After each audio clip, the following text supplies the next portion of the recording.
Olá pessoal, tudo bem? Como vocês estão? Professora Karina Moricone, retomando aí a nossa atividade, hoje responsável pela matéria de Direito Internacional, matéria muito tranquila, muito gostosa de aprender, vocês não terão dificuldade e verão aí na prática como as coisas funcionam, muito tranquilo, muito fácil, terão aí 100% de acerto no exame de vocês, no concurso de vocês, ok? Vamos lá? Segue aqui comigo. CBEL, Instituto CBEL, que lindo, hoje estou de amarelo, hein? Aqui pra gente animar, tá? Direito internacional, tudo muito empolgado, muito aí, cheio de vida, cheio de empolgação. Amarelo traz isso, né? Traz dinheiro também, né? É importante usar amarelo. Karina Moricone, @icloud.com, mandem e-mail para a professora, tá? Tirem suas dúvidas, não fiquem aí sozinhos nesse mundo cibernético, mandem pra gente, tem dúvida, pergunta, a gente gosta de ajudar, mas se não mandam, a gente também gosta porque sabe que vocês aprenderam, absorveram aí a matéria bem, mas independente disso, manda oi pra professora, né? Manda fotinho, meme, a gente gosta, hein? Vamos falar de direito internacional. Antes de falar de direito internacional, temos que falar dos elementos aí do direito internacional. E o primeiro deles, com certeza, é o Estado. Não podemos aí deixar de iniciar por outro elemento que não o Estado, veja só. O Estado, ele é composto por povo, território e soberania. O Estado é composto por povo, território e soberania. Povo nada mais é do que a união de pessoas com vínculo jurídico e político com o Estado. Povo é a união de pessoas com vínculo jurídico e político com o Estado. Não são meros habitantes, não são pessoas aí quaisquer, não. Obrigatoriamente precisa haver esse vínculo com o Estado, senão não são considerados aí partes integrantes de povo. Veja que importante é essa distinção. Território. Território é a circunscrição geográfica, considerando aí também não só a questão da terra, mas mar territorial, espaço aéreo correspondente, aeronaves, embarcações, fazem parte do território de um país, então também compõem aí um elemento do Estado. E o último elemento, a soberania, que é o poder do Estado de se autodeterminar sem qualquer interferência externa, sem se submeter aí a qualquer outra nação ou a qualquer outro poder. Tendo esses três elementos, nós temos aí o Estado, também chamado de Estado-nação. Primeiro elemento do direito internacional, para que a gente consiga aí entender bem, tá fácil, tá tranquilo. Vamos aí então no direito internacional em si. O direito internacional, ele é dividido em direito internacional público e direito internacional privado. Qual a diferença? Direito internacional público são as normas internacionais. Direito internacional propriamente dito. Então, o direito internacional público são as normas internacionais, tratados, convenções, pactos firmados aí entre os estados, entre estados e organizações internacionais. Já o direito internacional privado cuida da análise dessas normas jurídicas internacionais, destes tratados internacionais, com relação à norma interna, a fim de identificar a existência de conflito e, se existente, saná-los, solucioná-los. É disso que cuida o direito internacional privado, ok? Inicialmente, vamos falar do direito internacional público, o direito internacional privado vai ficar mais para frente. Vamos falar aí então das correntes do direito internacional público. Quais são as correntes, professora? Temos duas, hein? Professora, só uma, mas correntes temos duas. Temos a corrente voluntarista, que é a corrente majoritária, e a corrente objetivista. A corrente voluntarista majoritária, como já disse, é a corrente que determina que os estados somente se submetem às normas internacionais se assim quiserem, se assim desejarem. Em decorrência da sua soberania, não podem aí, segundo esta corrente, determinarem suas ações senão por aquilo que eles pactuam, senão por aquilo que eles aderem.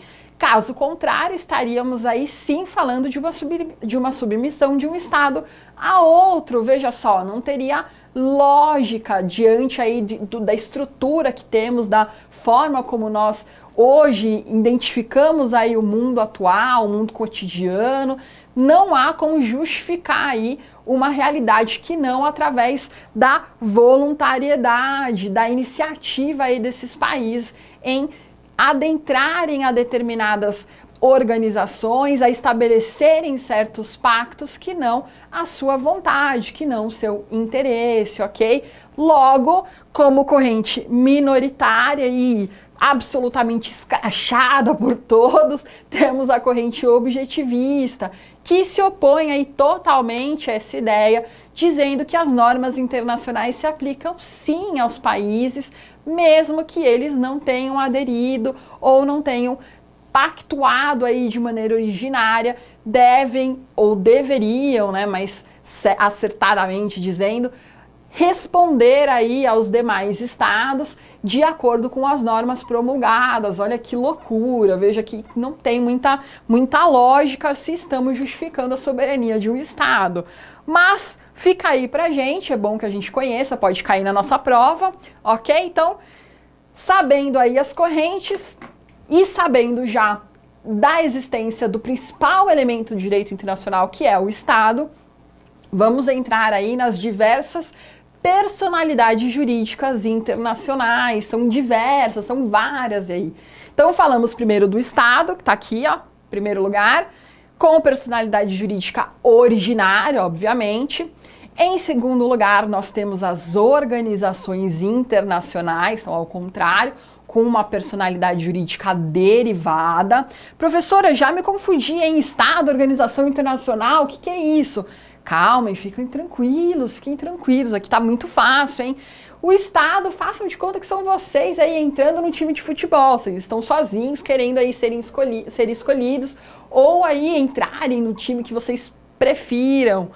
As organizações internacionais, por sua vez, são esses times, o time das pessoas legais, né? Das pessoas bonitas, veja só. Então, os estados nada mais são do que componentes das organizações internacionais. Então, organizações internacionais são formadas aí por vários estados com um objetivo comum, com uma finalidade comum. Podemos aí exemplificar com o Mercosul, veja só. Mercosul é formado aí com a Argentina, com o Uruguai. Podemos aí também falar das pessoas que aderiram aí ao Mercosul, Chile, Venezuela, veja só. E hoje nós temos aí muitos países, Suriname, fazendo parte aí do Mercosul, com a intenção de que tenhamos um livre comércio entre nós e um livre trânsito aí de pessoas, com troca de cultura, com uma taxa comercial única com relação aos demais países da América do Norte, da Europa, para facilitar aí, inclusive a negociação com o Mercosul, ou seja, com os estados que o compõem. Então, veja, é uma união de estados com um interesse comum. Esse interesse pode ser político, pode ser social, cultural, econômico, podem ser vários interesses em comum, dependendo aí do objetivo dessas nações, desses estados. Outra organização que podemos citar é a ONU. ONU é uma organização internacional, extremamente conhecida, então veja só, até quem não faz direito sabe o que é a ONU, é uma organização internacional, ok? Na sequência temos o indivíduo. O indivíduo a gente vai começar a entrar aí numa corrente mais temerária do direito internacional, então façam a seguinte linha, hein? Daqui para cima, Estado e organizações internacionais, corrente majoritária, hein? Então, esses entes daqui para cima têm personalidade jurídica internacional amplamente reconhecidas. Primeiro aqui, Estado com a personalidade jurídica originária e a organização internacional com a personalidade jurídica derivada. Daqui para baixo a gente já começa a entrar um pouquinho em conflito. Então, vamos lá. Indivíduo, personalidade jurídica internacional, fragmentada ou parcial. Lembrem, não é um entendimento, uma corrente pacífica, mas vocês devem saber. Então, indivíduo, personalidade jurídica fragmentada ou parcial. Por que, professora, parcial fragmentada? Simples, quem defende que o indivíduo tem personalidade jurídica internacional o faz em decorrência aí da possibilidade dele ter alguns aspectos relacionados com organizações internacionais, com tribunais internacionais, veja só. Então ele é objeto aí de julgamento, pode ter aí apuração de seus atos, de suas condutas, ter um inquérito sobre as suas ações, veja só. Então, uma vez que ele pode ter este vínculo com uma organização internacional ou com um tribunal internacional, automaticamente há uma corrente que justifica a existência aí de sua personalidade jurídica em caráter internacional. E por que então fragmentada, professora? Porque este mesmo indivíduo que é julgado não pode simplesmente firmar um contrato para fins aí que lhe atendam a sua finalidade, que atendam aí o seu objetivo comercial, cultural. Ele não tem aí poder para pactuar nada com ninguém, não tem poder, por exemplo, para questionar junto a um tribunal algo aí de sua, que porventura possa ter aí dúvidas em determinado ponto. Óbvio que a gente tem aí algumas exceções, quando estamos tratando aí de direitos humanos, claro que os indivíduos têm poder, sim, de contatar algumas organizações, mas não o fazem diretamente. Normalmente tem um órgão aí que faz essa intermediação para que o questionamento ou a denúncia seja encaminhada à organização internacional competente. Então, assim, mesmo assim, você tem aí já uma certa dificuldade do indivíduo de ter esse acesso. Então, essa corrente, ela existe por conta das razões já explanadas, mas tem aí uma boa resistência, tem aí uma certa aí, dificuldade de ter uma aceitação geral da sua existência. O mesmo ocorre com a coletividade não estatal, coletividades não estatais, veja só. Neste caso, nós temos aí exemplos fortes aí da existência de personalidade jurídica internacional, de coletividades não estatais, mas em outros casos também aí gera alguma dúvida, gera controvérsias. Quais são os exemplos, professora? O Vaticano, também chamado de Santa Sé, Vaticano, chamado de Santa Sé. Só uma observação à parte, professora, foi aluna também, né? Já foi aluna na graduação, achava que era Santa Fé, veja só. É verdade isso, professora. Tinha dificuldade aí de ouvir, usar óculos. Eu sempre falei, eu uso óculos e eu ouço mal, porque eu uso óculos. Meu pai nunca entendeu, mas é porque eu fico ouvindo aqui as pessoas falando, mas automaticamente eu vejo os seus lábios. Então, se eu não identifico com certa exatidão, eu me confundo. Então, veja só, Santa Sé, fui aprender, eu já estava formada, olha só. Então, a Santa Sé, que é o Vaticano, tem personalidade jurídica internacional, sim, isso não há dúvida, inclusive sendo considerada aí uma entidade sui generis, porque apesar de não ser um Estado, veja só que interessante, tem agentes diplomáticos, tem agentes consulares, olha que interessante, faz parte aí da Organização das Nações Unidas, olha, não é um Estado. Então, qualquer dúvida aí da existência de sua personalidade jurídica internacional? Não há, né? Não há, veja só. Mas, com relação a outros, já tem uma certa controvérsia. Podemos citar aí Cruz de Malta, não gera muita discussão, até porque não se tem mais notícia aí da Cruz de Malta nas relações internacionais. Se vocês procurarem aí na história, a gente tem aí já uma realidade que não põe mais em prática aí a Cruz de Malta. Mas a Cruz Vermelha Internacional já tem aí ação nos dias de hoje. Vamos lá então. Então, para que a gente possa aí entender essas coletividades aí não estatais com personalidade jurídica internacional e por que aí de tanta discussão, já falamos aí do Vaticano, é importante que nós tragamos aí a definição dos grupos beligerantes como exemplo para vocês entenderem o porquê de tanta discórdia, veja só. Grupos beligerantes, como exemplo aí de tanta controvérsia de sua personalidade jurídica internacional, são grupos aí militares, se estamos falando aí de um determinado país, então um grupo militar, que discute aí com o poder político de seu país, querendo ser ele, na verdade, o dono do poder. Em troca aí dessa discussão, desse debate interno em seu país, ele fornece para a população atividades ou serviços que seriam de responsabilidade do próprio Estado. Veja só, olha só que interessante.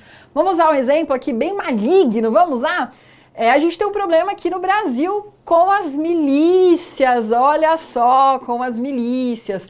Veja, ela traz aí para a população, de quem ela cobra, veja, serviços muitas vezes básicos para aquela região. TV a cabo, telefone, gás, água, luz, veja, não são serviços estatais, não é o Estado que tem que servir, e ele não é um grupo militar, e ele não exerce força ali com relação àquele povo, aquele pedaço ali de território, não é isso que acontece? É isso que acontece. Porque a milícia, contudo, não é considerado um grupo beligerante, porque ela não tem intenção, no nosso caso prático, de deter o Estado, ela só tem interesse de cobrar, veja só, olha só como as coisas são. Mas se houvesse uma guerra de poder política para que tomasse o Estado, teríamos aí sim a consideração como um grupo beligerante, desde que a população o reconhecesse como poder efetivo, veja. Por essa mesma razão, não podemos aí confundir os extremistas, os terroristas, como o Estado Islâmico, como a Al-Qaeda, como grupos beligerantes. Não são. Principalmente esses que têm aí como inimigos não o poder de seu Estado, de sua nação, mas a todos, aos indivíduos, independente de sua nacionalidade. Veja aí como são totalmente extremistas, totalmente voltados aí para uma luta que não se justifica, não se compreende. Por isso não podem ser considerados como grupos beligerantes. Então não confundam, ok? Bom, professor, ok. Entendi, tá fácil, você me explicou, mas eu não estou conseguindo compreender o porquê de tanta discussão.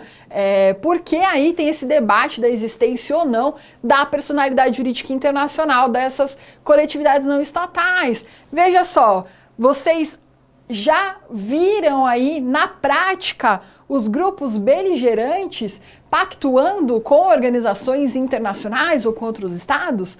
Já viram aí, com exceção do Vaticano, qualquer outro grupo, qualquer outra coletividade não estatal em tratados? Isso tem na nossa história recente?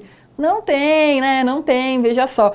A Cruz de Malta, como exemplo, tem aí pelo menos aí uns 300 anos, pelo menos. Então, assim, isso acaba enfraquecendo automaticamente a corrente que tem como defesa a personalidade jurídica internacional dessas coletividades, mas tem sua razão, a gente tem também que entender, tem que compreender, pode cair na prova, então é importante que a gente saiba, ok? Então, só voltando, Estado e organização internacional não se discute, ok? Então, possuem personalidade jurídica internacional, sendo que o Estado é originário e a organização internacional é a derivada, e o indivíduo e a coletividade acabam entrando nessa discussão, ok? Lembrando que o indivíduo, mesmo para a corrente que defende a sua personalidade, estamos falando aí de uma parcial, de uma fragmentada, ok? Beleza? Então a gente vai entrar em relações diplomáticas, já fica aí para a próxima aula, apenas a introdução aí de direito internacional para vocês pegarem um gostinho da matéria. Na próxima aula a gente continua, não deixem aí de acompanhar, venham aí com muita força, muita garra, vocês vão adorar essa matéria, venham aqui com a gente, hein? Obrigada por hoje, beijo grande, valeu, hein? Tchau, tchau!